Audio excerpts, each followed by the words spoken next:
সম্মানিত কৃষক ভাই ও বন্ধুরা, আপনাদের জন্য সুখবর। আগাম ও উচ্চ ফলনশীল হাইব্রিড জাতের চাল কুমড়ার বীজ ফল হালকা ও সবুজ রঙের ও গড় ওজন 1.4 থেকে 1.6 কেজি, সুস্বাদু ও মোলায়েম, ফল মাংসল।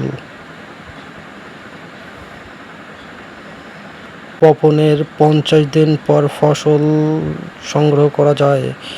একর প্রতি ফলন 18 থেকে 20 টন।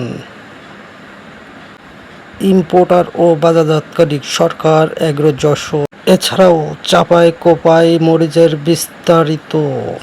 সঠিক পরিবেশ ও পরিচর্যায় এই মরিচ প্রতিটা 12 ইঞ্চির অধিক লম্বা হয়।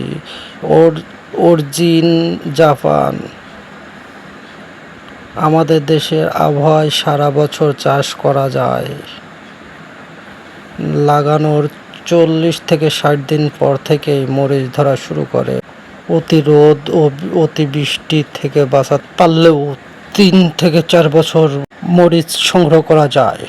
ইম্পোর্টার ও বাজারজাতকারী সরকার এগ্রো যশোর।